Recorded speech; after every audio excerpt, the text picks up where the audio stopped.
Can you guys hear me? I wasn't recording earlier. Okay. First, before we do roll call, I'd like to officially congratulate Amy George on her promotion to the Events and Recreation Coordinator for the city. And because Deb couldn't be here tonight, just to say thank you, Deb, for all your years of service, and hope you're having fun in Spain. Okay.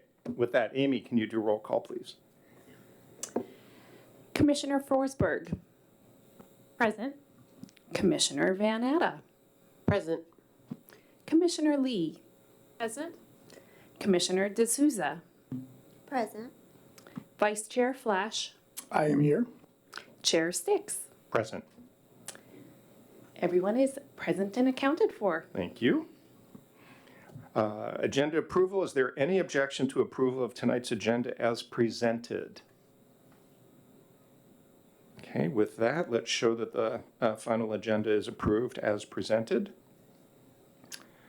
Approval of our minutes. Is there any objection to approval of the minutes of August and our special minutes of August the 10th as presented? No responses. So with that, we'll please show the minutes approved as presented.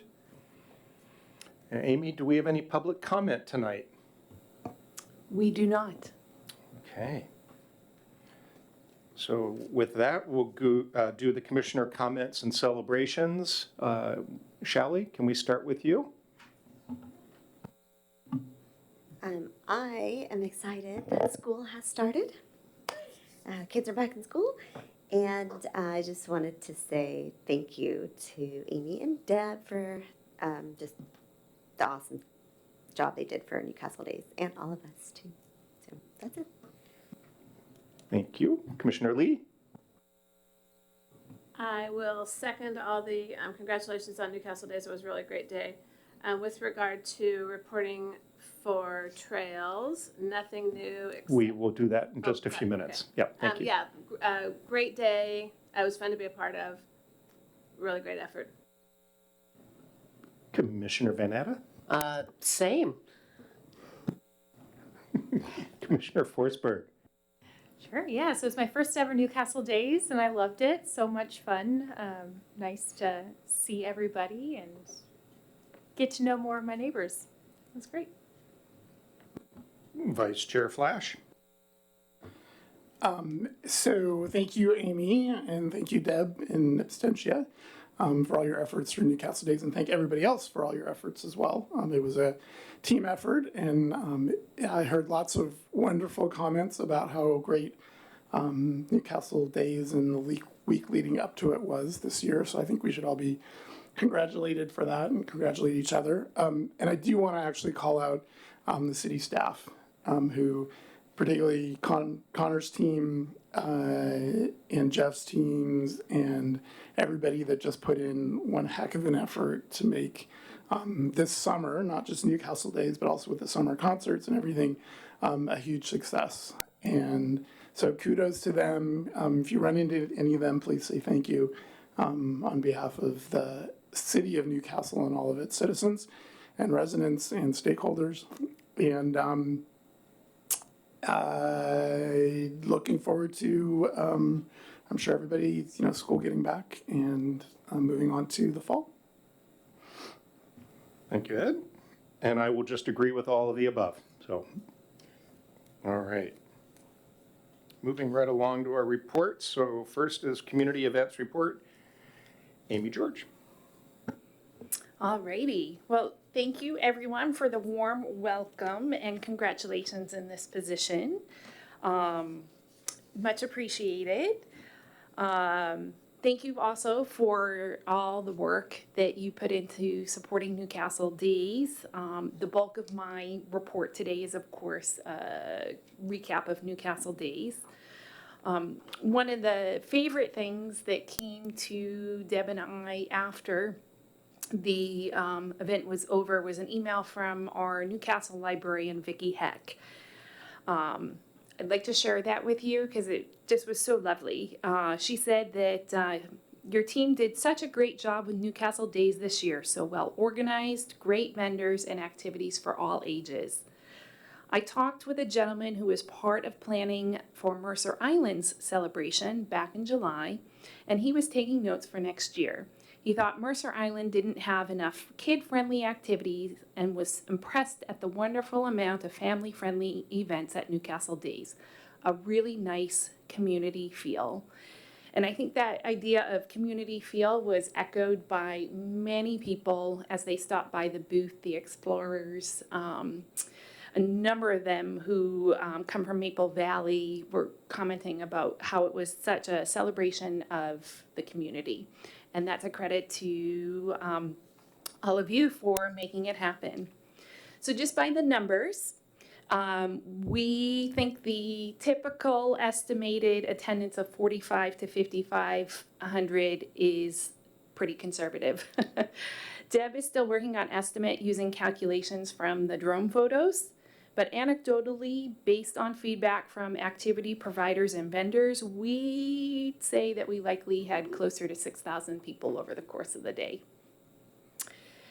It's a lot of people.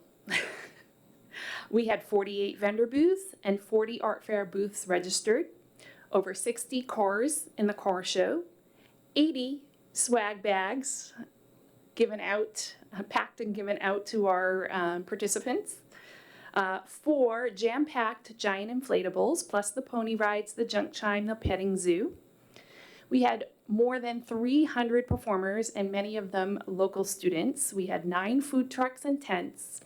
And my favorite figure from the day is that the Scouts had prepared 2,000 goodie giveaways, and they gave out nearly every single one of them, which is pretty impressive.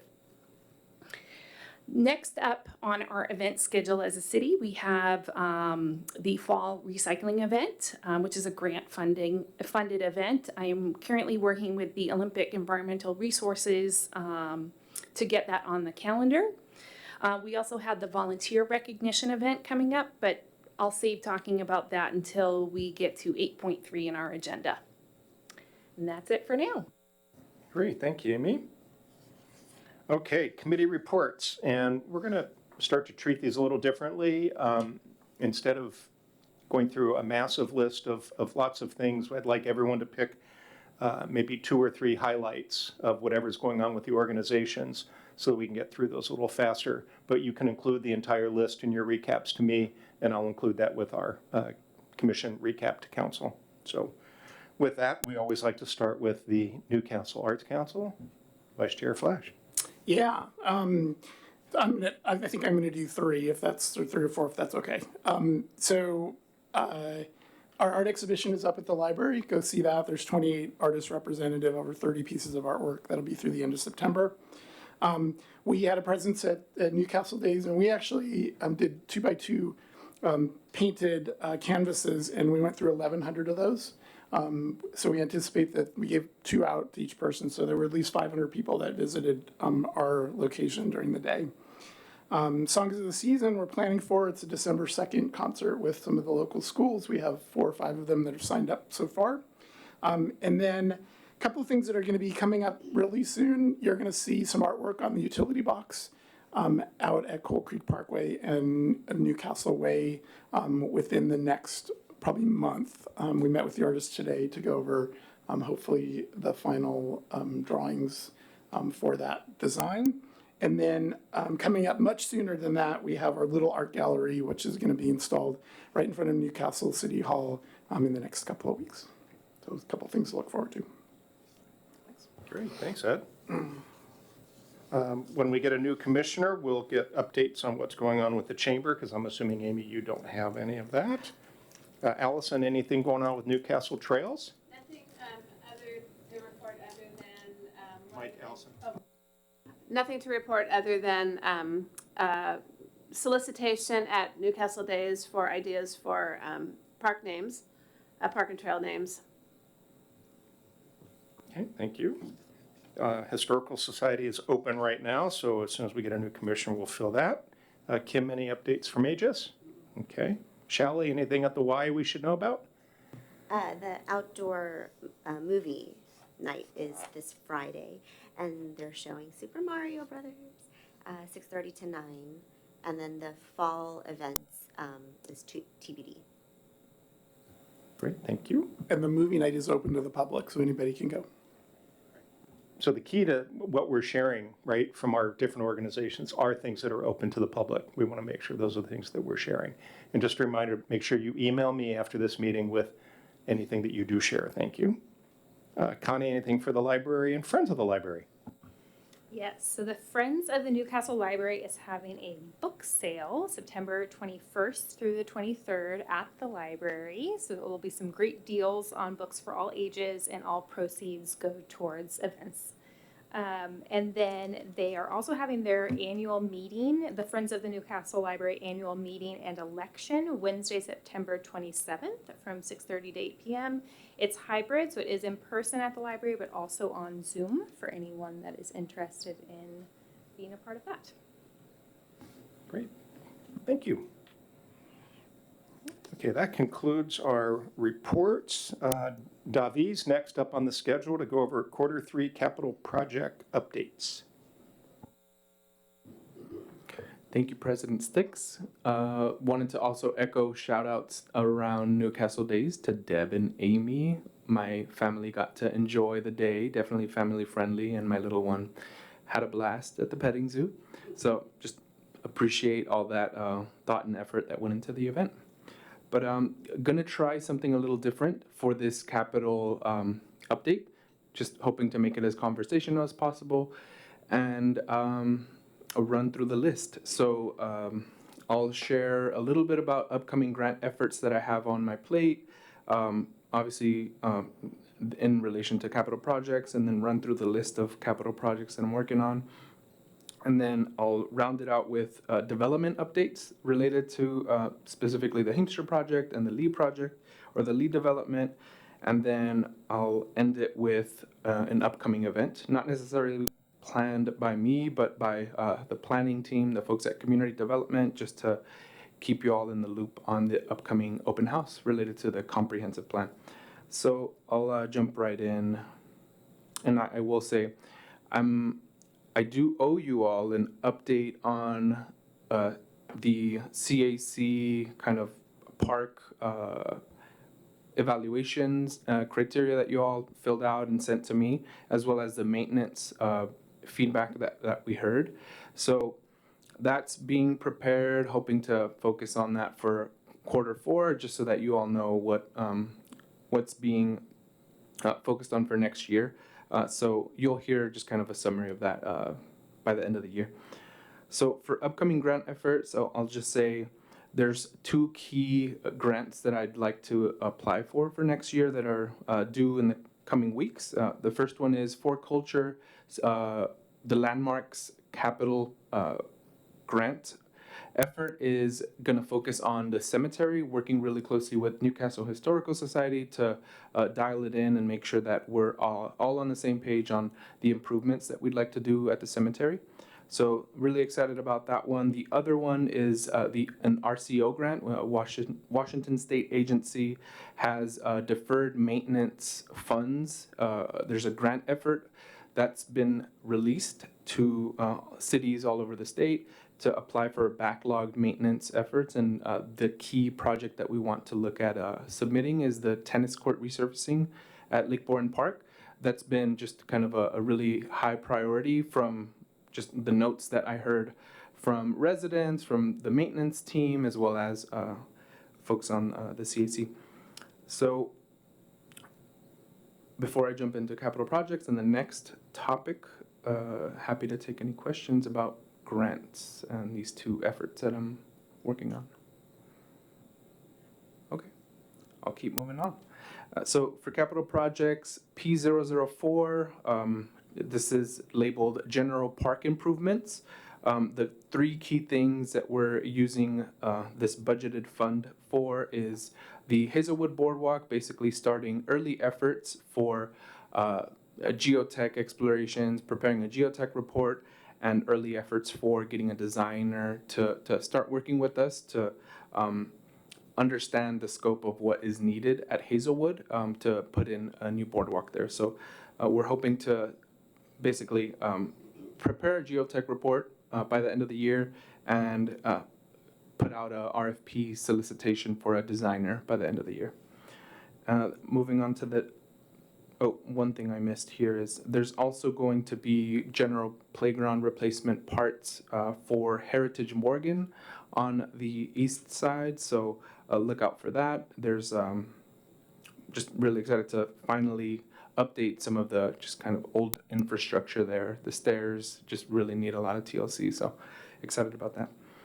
Much needed effort. So moving on to the next piece, P005. This is a trail specific line item in the budget. The key focus here for the trails effort is a bollard refresh all over the city. So I'm not leading this effort, mostly just kind of providing support and guidance to my predecessor, Julie, who's been leading this effort and making sure that we have all of our current bollards mapped properly in GIS and it's all in one file. We know the condition of different bollards and making sure that the bollards, if they need to be replaced, that they are, and that the sign plates on them are properly showing distances and are just in a good condition. So really excited to get that project wrapped up really soon. Bollards have been delivered to our maintenance team, and sign plates are almost fully delivered in the coming weeks. So excited about that. The next one, P12. So P12 is the cemetery efforts, specifically the cemetery fence replacement. This is a focus for next year, but one thing that relates to this is basically just the ongoing cleanup and stewardship happening at the cemetery is key. Just a shout out to Newcastle Historical Society and Steve Bima for supporting with various stewardship activities throughout the year and making sure that the cemetery is just usable and open to the public on key events like Labor Day, and during Newcastle Days it was open, so it was great to have that available for folks to interact with. The next thing is P22, the boardwalk. You all may have noticed if you walked into Lake Bourne Park that there's a little bit more movement, some fences have gone up. The boardwalk construction has officially started as of about a month and a half ago. So really excited to have finally cleared that center line path for where the boardwalk will go and just dialing things in. In the coming weeks, you'll see a lot more movement, a lot more machinery there. So keep an eye out for potential path closures around that northern part of the park. And we'll do our best to just minimize user impact as much as possible. So I do have a question. I was at the park today, and I've been noticing over the past couple weeks things that are happening around the park area. Is there any type of signage we could put up, whether it's in the glass case or whatnot, to let the public know, hey, parts of the construction project have begun. We can expect this, and how long it's going to last, that type of thing?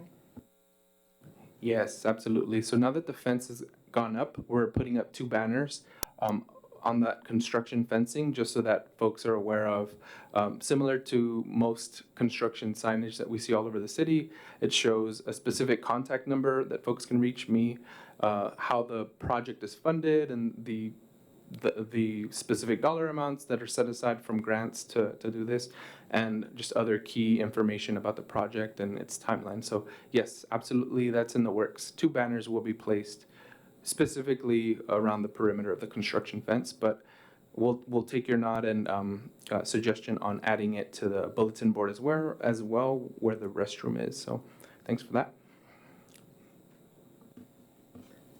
Question about Heritage Morgan. Yes. Is that just basically a replacement of as-built?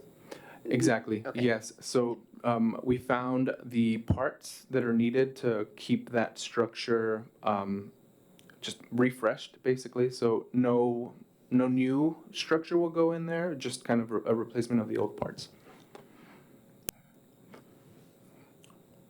Okay. Yes, very excited about the P22 and the boardwalk. The next thing is the dock, P28. So as of now, we've received most of the work from our engineer for specs that can help us go out to find a marine contractor to help us complete this work. So the engineer that we had, KPFF, prepared something called performance specifications for exactly all the things that need to be replaced, from the chain to the different floating devices that help the dock stay up. So that's been needing just TLC for some time, and really excited to finally have that in hand. The general direction that we need to go to provide to a marine contractor to help us with that. So in the coming month, we're expecting to release a bid to find a contractor for just rehabbing that. And in general, that is expected to be completed around the summer of next year. So it'll take some time.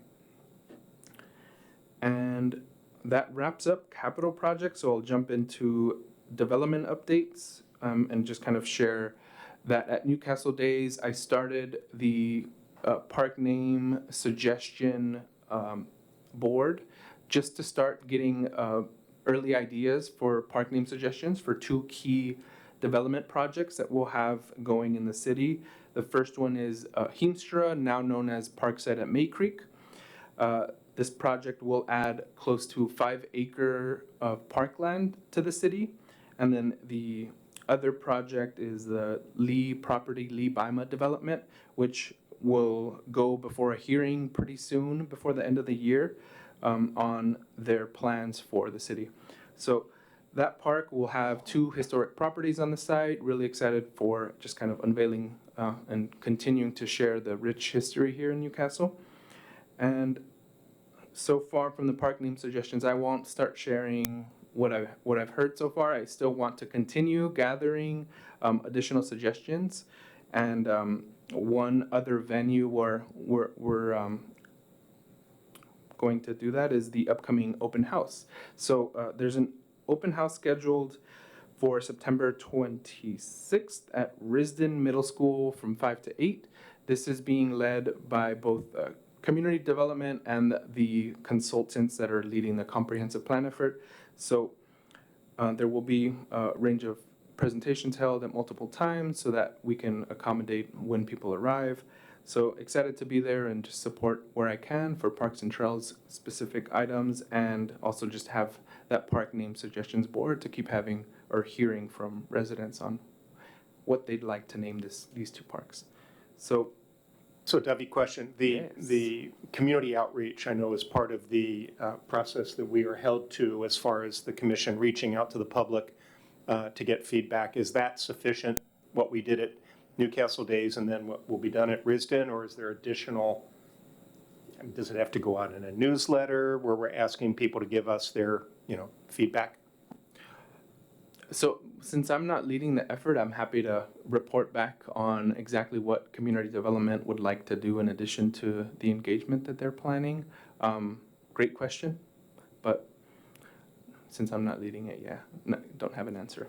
Because it's part of our charter where we're, the parks and naming process where we have to elicit, suggestions from the community. So Amy and I can fall back on that. Yeah, and just to clarify on the park name suggestions, we can set a cutoff today together, or when it makes sense, when we stop receiving suggestions, and then I can effectively turn them over to the developer for them to understand where the city stands on the park name suggestions. We can even, if needed, start to narrow down based on all the suggestions that we have, kind of the key contenders for something that is appropriate for the 2 different properties. So happy to just kind of keep this as an open conversation that we can nail down as needed. But yeah, if more engagement in terms of the park name suggestions are needed, open to keeping that line and opportunity open to residents. So. Okay, and then I will point to this last package here, which is has a list of the current furnishings that the developer submitted for the Heemstra property. This all is in the early stages of review from both planning and myself. And basically, I share this with you all so that you all are clear on the current list of amenities being offered at the Heemstra, now called the Parkside at May Creek. So this includes furnishings such as a picnic table, ADA picnic tables, benches, specific trash receptacles, bike racks, the larger picnic shelter structure at the park, and then park trail signs, which will have the park name on them. So feel free to just kind of glance through this and take a peek. If you have any questions, happy to answer where I could or direct the questions to the developers so that they can clarify this in their upcoming submission. But this is a really early stage package. I know that Aaron in the past presented kind of some of the amenities that are going to be offered at this park. So basically, this is just refreshing that and letting you all know where that stands. Excellent. Okay, didn't want to take up too much time, but that concludes my presentation. Thank you all. Thank you, Debbie. Appreciate you joining us tonight. Okay. So that takes us to general business. First, 8.1 update on our commissioner vacancy. So I'm excited to let you know that the vacancy has been filled. It is going to council for confirmation at the September 19th council meeting. And so hopefully we'll have our new commissioner at our October meeting. So excited to share that. And next, 8.2, Newcastle Days retrospective. Amy. I'll let Chair Sticks facilitate this so I can take copious notes. But this is an opportunity for us for you folks as a commission to highlight things that you thought went well. And then also note things that are areas for improvement, opportunity, things that we should be thinking about as we go into planning 2024. And I am getting those lists from you via email, and I really appreciate those, so keep those coming. So I'll turn it over to you, Chair Sticks, to facilitate, and I'll take notes. Thank you, Amy. So I think I'll go ahead and get started. So the two things I'd like to share that I think that went really well was given the amount of vendors and sponsors coming into the park Friday night and Saturday morning, I thought, given some of the small opportunities that we had, I thought for the most part it went really well. And with all the volunteers and with city staff and Connor and his crew, we were able to get everybody in, their stuff unloaded and unpacked and delivered, and off they went. I thought that went really well. I also thought that the variety of food that we had this year was very good, with the only exception was they ran out at about 4:30, most of them. So, and I know we were clear to them that we needed enough food to last till 7 p.m. that night. But I mean, I think that's a good thing that we had that many people enjoying the food. So I kind of included the good and the bad together. So Vice Chair Flash, what would you like to share? Yeah, I want to reiterate the load in and load out and provide some comments around that. It was the scheduling of the load in was great, in the fact that we staggered it so everybody was not there at the same time. And then I think toward the end of the day, at least from the art vendors' perspective, they self-regulated themselves, and so some of them wanted to get out of there quickly, and some of them said, you know what, I'm just going to wait because I know it's going to be packed in the parking lot, and so I'll just hang out for a while, listen to the music, and move on. So that worked really well. So the best that we can control that going forward, I think, would be great. The volunteers were wonderful. We had some football players in the morning. We had some Boy Scouts in the morning helping out. If we could have more, that would even be better. So more volunteers would be great. What we had was wonderful, and people jumped in and helped out. The inaugural art fair I thought went well, and people were very appreciative of the effort that people were putting in. If possible, we should consider moving it onto the field next year, because I think being on the tennis courts provided a barrier. And I know I heard several people say, how do I get in there? So even though it was fairly easy, there were obviously 2 entrances and there was a flow of folks. I think the people that were in there felt like there was more people outside. And some of them who had even been part of Newcastle Days in the past felt like being out on the field, they got more traffic than they did in the tennis courts. And I think those are my couple items I want to bring up. Why don't we just go right down the Yeah, I'll agree. I heard that sentiment from a few different art vendors as well. One of them, I had given a break, and she had taken that opportunity to take some samples of her art out into the main area and let people know, hey, I'm in there if you want more. So I felt like they were kind of grasping at maybe what they could do to bring a flow of traffic onto the tennis courts. But what went well, I really, really loved the car show. I thought that was super special and unique. A nice array of cars, and it was a fun thing that it was interactive and you could vote on your favorites. I also loved the mural making piece next to the art fair. It was just a really nice space in the shade with really, really friendly vendors in there helping us understand what to do. It was just a great kind of almost like break to have some freeform creativity there and chat with people sitting around painting as well. So I thought that was also a really cool thing that we did.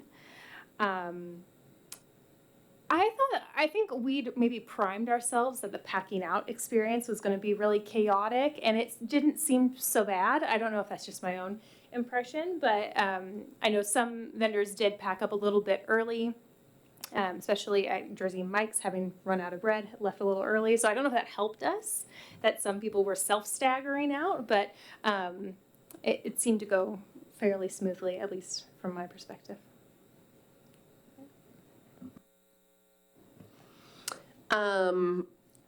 One thing about food, I want to say every single year, I think since I've been on the CAC and been a part of Newcastle Days, there's been a request for a coffee vendor.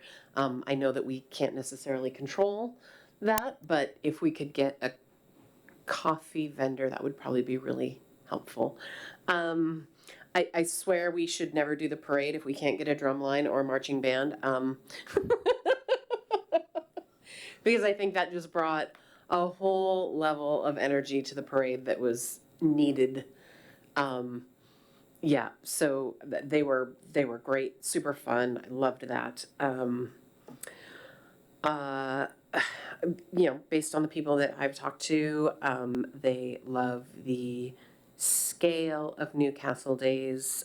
In that, the comment that still resonates with me, and I still tend to hear it, especially from people that had younger children. Davi, you may have had this experience. My neighbor said to me one time that Newcastle Days is just the right size because with a young child, there's things that they want to do and they have to wait a little bit for them, and it's a good opportunity for them to learn to wait for something that they really want. And it's also not so long of a wait that you're navigating a meltdown, and it's a realistic wait time. So like when we think about scaling up, we also might want to keep in mind that this is actually a pretty nice scale for a lot of people, and especially young kids. Like even as it got bigger this year, some of my neighbors were like, we actually didn't get to everything this year. And so, and they were a little bit disappointed. So there's a push-pull with that, right? I think that's what I would say. A great day, and the weather could not have been more perfect. So yay. I agree. If the weather is worse next year, erase everything we've said and let's restart over. The weather was great. Obviously, we could not have been more fortunate in that. The parade I thought was really great. It was just fun to see. It lasted a good amount of time and was plenty loud. So that was really fun.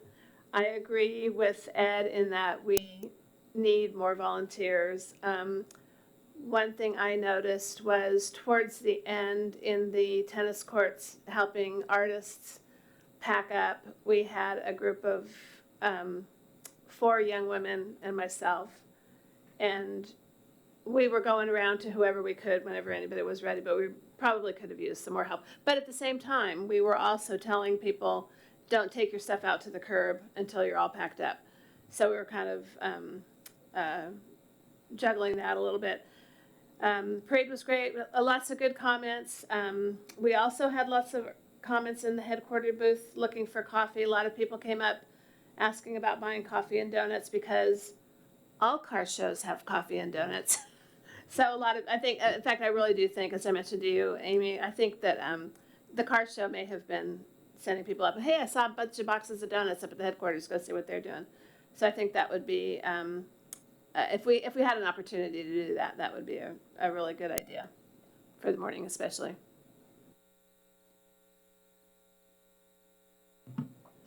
I agree with Kim. Like, it is not a parade without a band.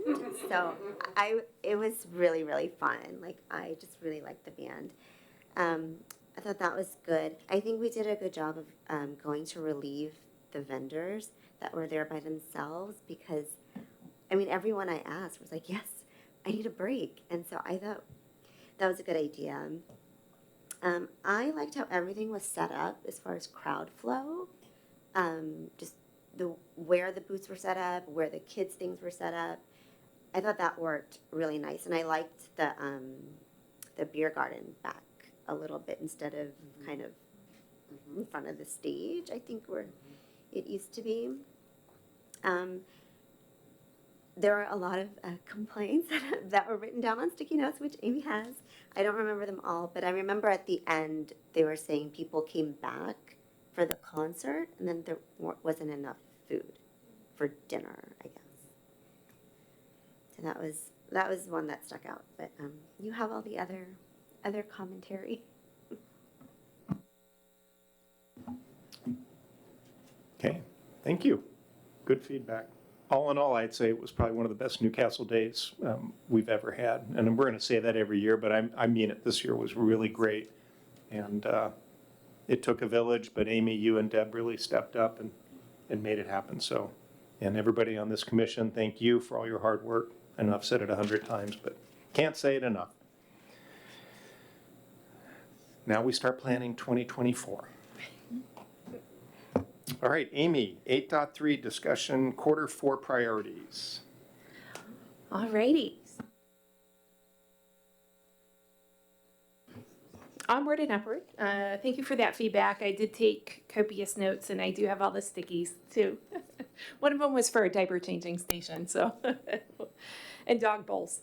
And some of those were actually discussed. Deb, Director Bronze, Connor, and myself did a retrospective earlier this week as well. So water stations, things like that. We did discuss some of the things that you're also coming up with. All right, so in terms of Q4 priorities, I did want to set some expectations about what my time looks like. I was hired as a 0.6 staff member, which means an average of 24 hours a week. The expectation is that my time will be seasonal, in which I'm working fewer hours in the fall and winter, but more hours in the spring and summer to support our labor-heavy summer events. With that said, I know that we have, the commission has a work plan, and there are some things in there that now with a staffer you may want to address, prioritize, and this is a chance for you to tell me what you would like to see happen in Q4.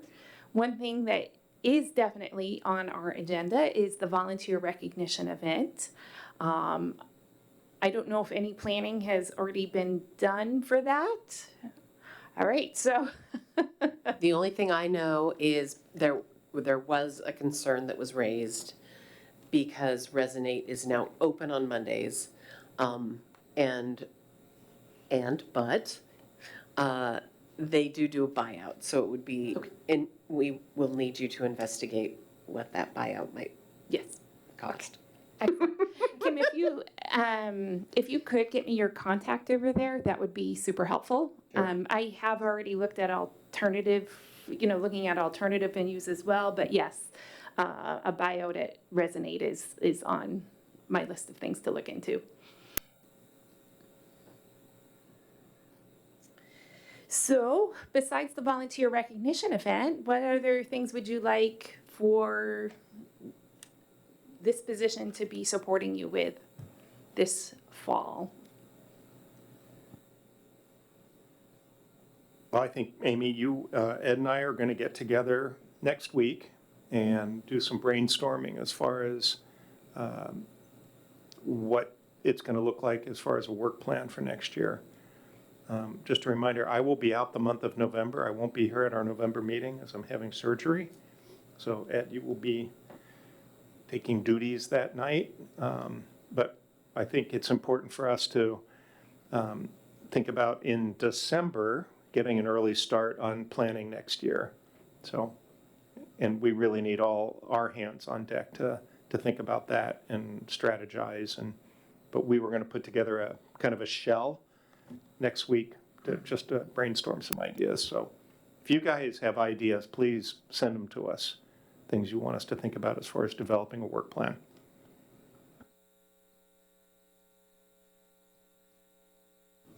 Other than the volunteer recognition event, are there things that you would like to see me prioritize in terms of my time? Obviously, it'll be a decision between the city manager and myself because he is my boss. However, I take input from you folks as to what that Q4 priority would be. So one thing I have heard, Tony Ventrella brought it up at Newcastle Days, was I guess Dave at the fruit stand is very interested in bringing back Boo Castle in October. So I didn't know if that was something the city wanted to be a part of, or just let Dave take it and run with it. During COVID, we took it over because we wanted to make it a safe, and we did a drive-through, as you know, at the park, and it was very successful, very fun, a lot of work. But yeah, I believe Dave wants to take it over again this year. So one thing to think about.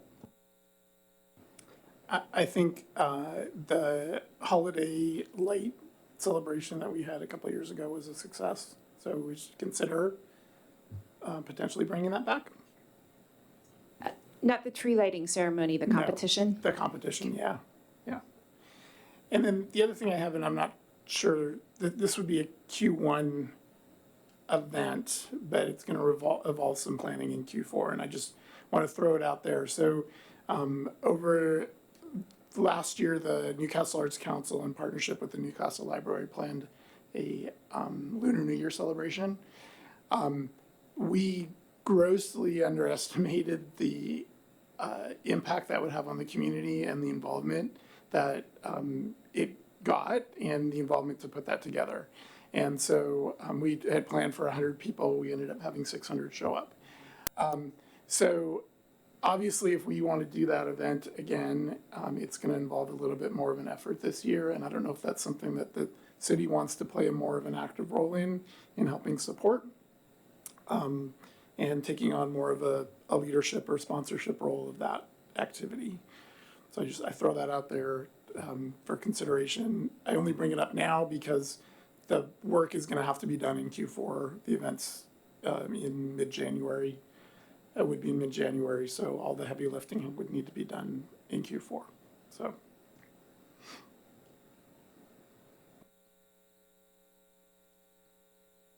And I'm not sure what the process is to evaluate whether the city wants to be involved in that from a more extensive planning perspective. I will find out. Connor came to me at Newcastle Days and asked me to share with the commission an idea that the city of Bellevue has been doing for years in their big park. Their maintenance staff puts lights up on all the trees, and it's just a festive place to go to, and there's a star that goes up on a big tree, and one of the trees I think is also lit as a Christmas tree. But something that maybe we could consider doing at Lakebourne Park, and having the Tree of Lights Festival, something like that. It's probably too late right now, but something that we can think about. We would definitely need to think about funding, of course, to buy the lights, the extension cords, the stars, the whatever would whatever would need to go into that, but something for us to add to our list of fun things to do, especially in the winter, because we don't have a lot of things in Q4 that we can say are fun things that we have the community celebrate with.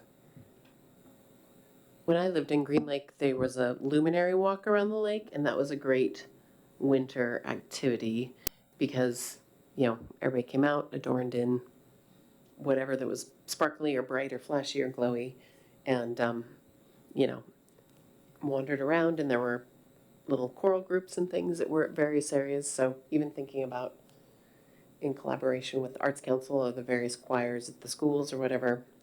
Again, probably not this year, but maybe as we start to plan our year out for next year. Although it wouldn't take a lot of effort to throw some paper bags with candles in them around the lake and just say, come on out, y'all. There might not be budget for that. Something, Amy, to look at is there money in the budget to do some very simple type of lighting for the park? And then maybe at our October meeting, we could actually talk about something like a walk or just an easy, with Christmas carolers or something at the park and have a fun get together. So I remember during COVID, one of the years in COVID, we had actually some food trucks at the park during the winter. And it was a huge success. There were lines out the door. Dick's was there and Anthony's, I think. Dick's ran out of food. So that may be something to consider. And that's fairly easy to arrange. Is it common? Yeah, unfortunately. Yeah. It's just the thing. There's only so much they put, really. We have to be thoughtful or not mindful of their constraints. But I'd have to look back. Was that in the winter or did we do it in the spring? No, it was winter. I remember I was out there in a heavy coat. It was, yeah. When we were all looking for options for places to eat, since every place was serving outside, Yeah. something different. Okay, anything else on Q4 priorities? Okay. Ed, discussion on an arts and cultural community center. Yes. So I have a few slides to show here. So I've actually been thinking about this for quite a while and had some informal discussions with some folks that it would be nice to have some sort of facility in Newcastle that was dedicated to community center that was dedicated to arts and culture. So I set up a meeting with Scott Pingle several months ago just to pick his brain about a process and the possibility of at least exploring this within Newcastle. And Scott has had some experience in his prior positions with building community centers and getting funding for it and facilitating that process. I thought he would be a good place to start with.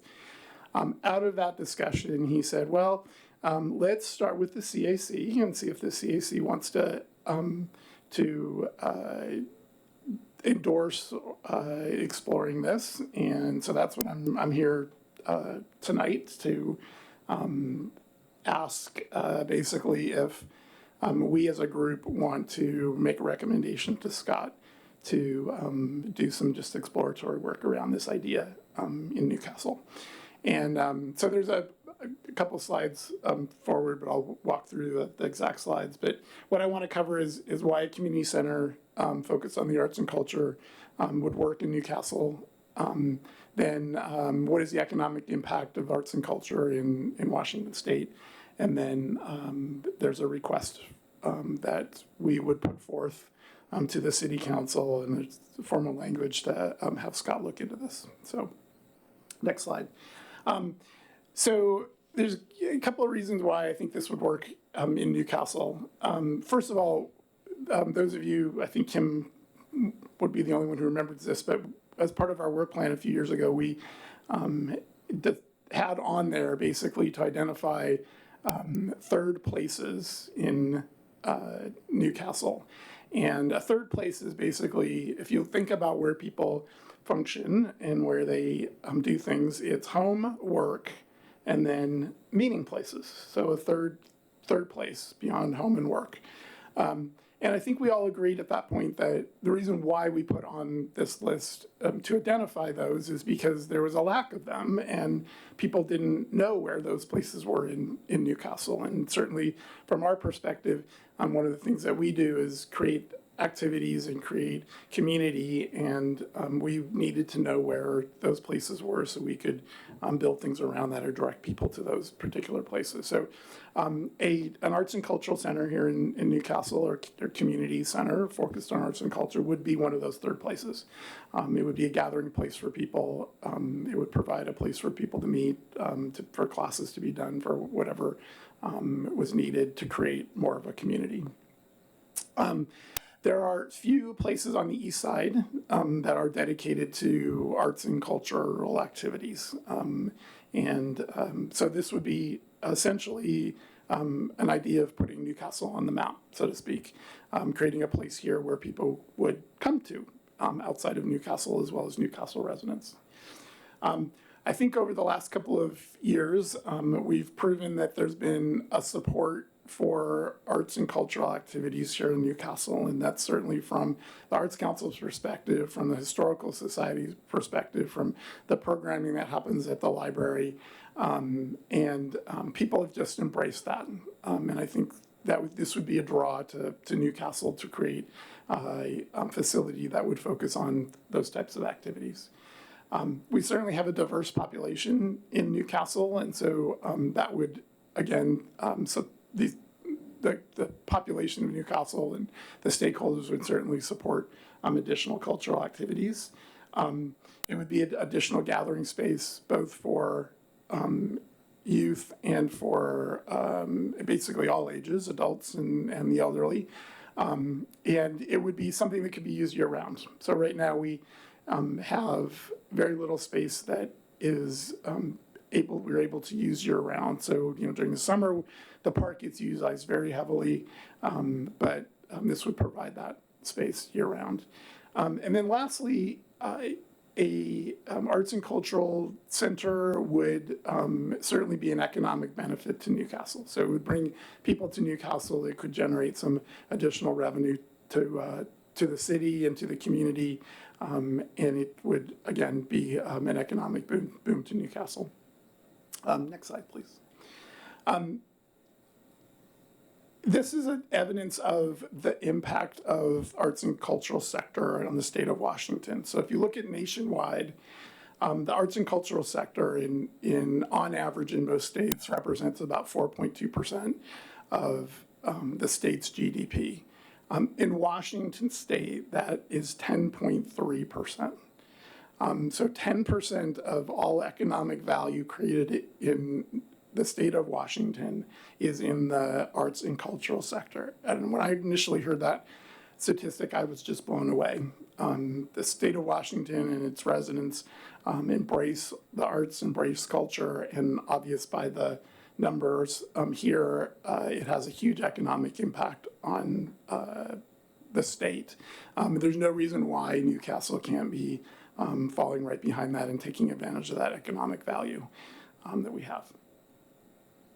So here's my ask, and this would need to be voted on by the committee here through a first and a second motion. And so all I'd like to do, which hopefully the body would embrace, is the following recommendation. So I move to recommend that the Newcastle City Council authorize the Newcastle City Manager to conduct a feasibility study for a Newcastle Arts and Cultural Community Center. The study will include discussions with similar municipalities and will utilize the city manager's expertise. No consulting expenses will be incurred without prior council approval. The city manager will report findings, including recommendations, to the Newcastle Community Activities Commission no later than the CAC's regularly scheduled meeting in February 2024. So we're proposing to do is basically to tap into Scott's expertise and to say, is this something that is feasible within Newcastle, and what are the next steps that we would go through to involving, making this a reality. Any questions?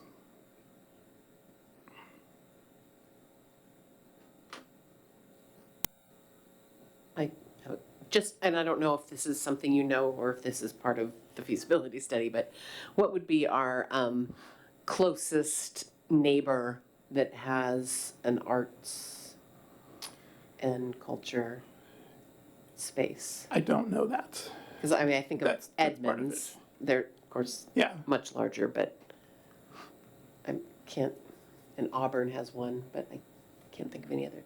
Yeah, I know Des Moines has one. Maple Valley has, their Arts Commission uses some space in one of their parks for that. Yeah. So there's some examples of others around the city, around the area. Are there specific times when you are offering something, Lunar New Year being an example, but are there other examples of times when the constraints of our current capacity is holding back what we can do or what we can offer? I would say so we would be talking about totally different worlds. Okay, the Newcastle Arts Council is an all-volunteer organization right now, but I'm thinking beyond that, right? And so if you bring such a center to the area, it would require full-time staff people. It would hopefully you would have a tenant or multiple tenants in there that would provide revenue to the city. So I don't think we're comparing apples and oranges at this point. And to be perfectly honest, that is part of the feasibility study. So I would expect that as part of that, his recommendation would be that we do some sort of analysis of where are the specific needs, right? And then work from there.